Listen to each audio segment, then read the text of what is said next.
8 वर्षीय बच्ची के साथ दुष्कर्म की सूचना प्राप्त हुई। 4 टीमों का गठन किया गया। तो 150 से अधिक लोगों से जांच पड़ताल और पूछताछ की गई। नंदकिशोर मौर्य उसके द्वारा यह घटना कारित की गई। तो रसगुल्ले खाने का प्रलोभन दिया गया। टेंट के पीछे जाकर इन्होंने शादी का सीजन चल रहा है, हर तरफ शादियां हो रही हैं। शादी में आने वाले कई प्रकार के व्यक्ति होते हैं। कुछ शादी में खाना पीना खाने के लिए आते हैं, तो कोई बदतमीजी करने के लिए आते हैं, तो कोई अन्य चीज ऐसी चीज करने के लिए आते हैं कि अगर आप इस बात को सुनेंगे तो आपके पैरों तले जमीन खिसक जाएगी। शादी में रिश्तेदार भी आते हैं, मामा भी आता है, भंजा भी आता है और भांजी भी आती है और बहनोई भी आता है। लेकिन एक शर्मसार करने वाला रिश्ता सामने कैसा आया है, यह घटना ऐसी है कि अगर आप इस घटना को सुनेंगे तो आप पूरी तरह से पागल हो जाएंगे। जहां एक 46 वर्षीय नंदकिशोर, जो कि एक 8 साल की बच्ची का मामा लगता था, और वह अपने मामा से शादी में कह रही थी कि मामा मुझे रसगुल्ले खाने को नहीं मिले हैं, आप मुझे रसगुल्ला दिला दीजिए। तो बच्ची ने तो अपने मामा को समझ के उससे रसगुल्ला मांगे थे, लेकिन मामा के अंदर क्या दरिंदगी बैठी हुई थी। एक वह ऐसा दरिंदा था, ऐसा एक भिड़िया था कि उसने उस बच्ची के रसगुल्ले के बहाने उसके साथ बलात्कार कर दिया। रात के 10 बजे सब नाच रहे थे, कूद रहे थे, गा रहे थे। शादी का पूरी तरह से माहौल बना हुआ था। एक बच्ची अपने मामा से कहती है कि मामा मुझे रसगुल्ले खाने हैं और मैंने अभी तक रसगुल्ले नहीं खाए।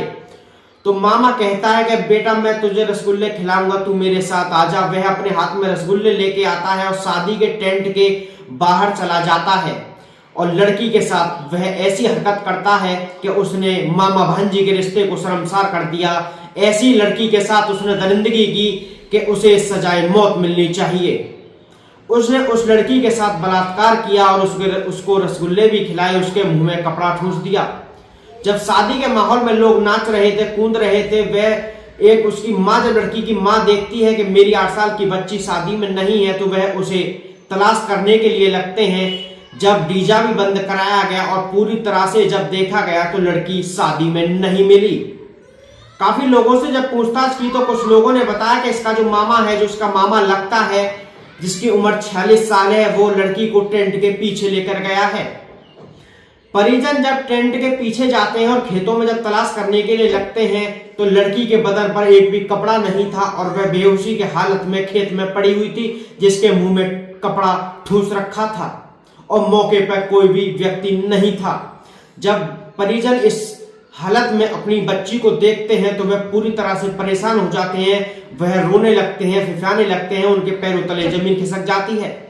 वह सूचना नजदीकी थाने को देते हैं। मौके पर पुलिस आती है। पुलिस जब 250 लोगों से पूछताछ करती है, डीजे वालों से पूछताछ की जाती है, बैंड वालों से पूछताछ की जाती है, हलवाइयों से पूछताछ की जाती है, टेंट वालों से पूछताछ की जाती है और बच्ची के परिजनों से जब पूछताछ की जाती है तो सब एक ही बात बताते हैं कि एक 46 वर्षीय नंदकिशोर, जो कि अपनी 8 साल की बच्ची को रसगुल्ला खिलाने के बहाने टेंट के पीछे ले गया और उसने उसके साथ बलात्कार कर दिया।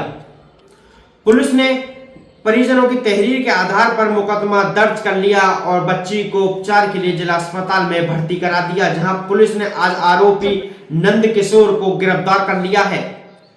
जहां आरोपी के कब्जे से कुछ रसगुल्ले भी पुलिस ने बरामद किए हैं और पुलिस अब आगे की जांच कर रही है। आरोपी को जल्द से जल्द जेल भेजा जा रहा है। Bureau report, India crime news. ये पूरी घटना उत्तर प्रदेश के जिला बरेली की ये पूरी घटना है। अप्रैल 2025 को ग्राम पराबहुद्दीनपुर थाना विशारदगंज में एक 8 वर्षीय बच्ची के साथ दुष्कर्म की सूचना प्राप्त हुई, जिसके क्रम में थाना विशारदगंज पर मुकदमा अपराध संख्या 90/25 सुसंगत धाराओं में पंजीकृत किया गया। इसी घटना के सफल अनावरण हेतु 4 टीमों का गठन किया गया, जिनके द्वारा गहनता से जांच पड़ताल की गई। क्योंकि यह घटना एक शादी के कार्यक्रम की दावत के समय कारित की गई थी, तो 150 से अधिक लोगों से जांच पड़ताल और पूछताछ की गई।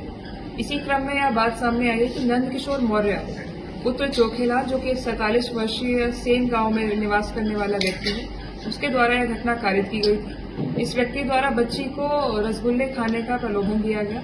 बच्ची इनके साथ चली गई और टेंट के पीछे जाकर इन्होंने यह घटना कारित की गई। अभी उसको गिरफ्तार कर लिया गया है, इसको जेल भेजा जा रहा है और जल्द से जल्द इस मामले में चार्जशीट लगाकर अग्रिम विधिक कार्रवाई सुनिश्चित की जाएगी।